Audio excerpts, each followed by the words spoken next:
सुरुवातीलाच एक अतिशय महत्त्वाची बातमी नीट ऐका, कारण आधीच नोटांच्या संदर्भातल्या गोंधळामुळे लोक वैतागलेले असतानाच आता अफवांचं पेव फुटतंय. कारण मुंबईमध्ये मिठाची कमतरता असल्याची अफवा पसरली आहे. त्यामुळे वांद्रे, कुर्ला, नागपाडा या भागात मीठ खरेदीसाठी मोठी गर्दी झाली आहे. उमेश कुमावत आपले प्रतिनिधी आपल्यासोबत आहेत. उमेश, काय आहे ही अफवा? ही अफवा मिलिंद उत्तर भारतावर पसरली होती आणि ती आता मुंबईतही अनेक ठिकाणी पसरलेली आहे.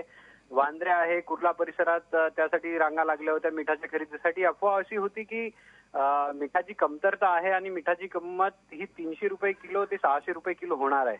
त्यामुळे लोक कोणत्याही भावात मीठ घेण्यासाठी धावत होते आणि मोठ्या मोठ्या रांगा ज्या आहेत डोंबिवलीतही दिसल्या, नागपाडा परिसरातही दिसल्या आणि लोक 4-4, 5-5 किलो मीठ घेऊन जात होते आणि याचा दुकानदारांनी फायदा सुद्धा घेतलाय.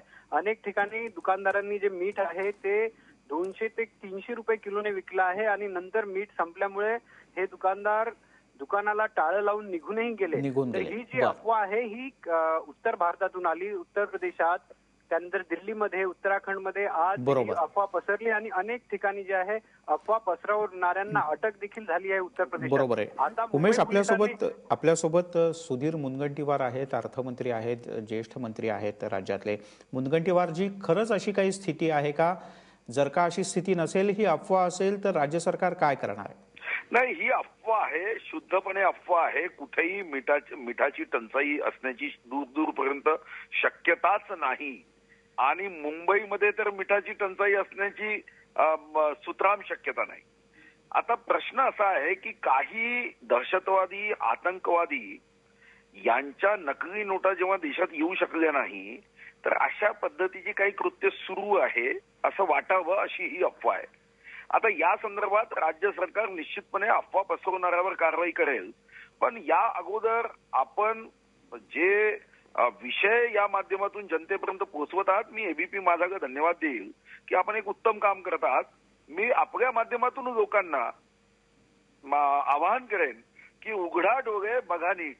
अशा पद्धतीने कोणी अफवा पसरवत असतील तर त्या अफवेवर विश्वास ठेवू नका. निश्चित. मुनगंटीवार सर, खूप खूप धन्यवाद. तुम्ही सविस्तरपणे बोललात त्याबद्दल. त्यामुळे अशा प्रकारची कुठलीही कमतरता नाही, स्वतः राज्य सरकारनं असं स्पष्ट केलंय. अर्थमंत्री सुधीर मुनगंटीवार आपल्यासोबत होते काही क्षणांपूर्वी आणि त्यांनी असं म्हटलं की अशा प्रकारची मिठाची कमतरता वगैरे प्रकार नाही. लोकांनी अफवांवर विश्वास ठेवू नये.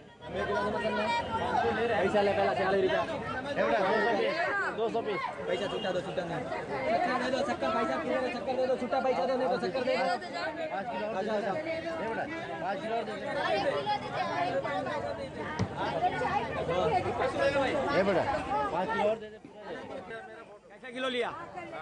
कैसा किलो लिया? बोलो कैसा किलो लिया? कितना है भाई? क्या भाव किया है? 220 रुपया बोला. हाँ, 5 किलो 220. 5 किलो 230 रुपया लिया. हाँ, ठीक है. ये कैसा किलो है? क्या नमक खत्म हो गया? कैसा किलो है? खत्म हो गया.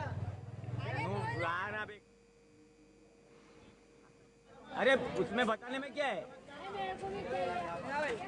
40 रुपए किलो. 40. हेलो भाई, 220. पैसा ले पहला 40 रुपया.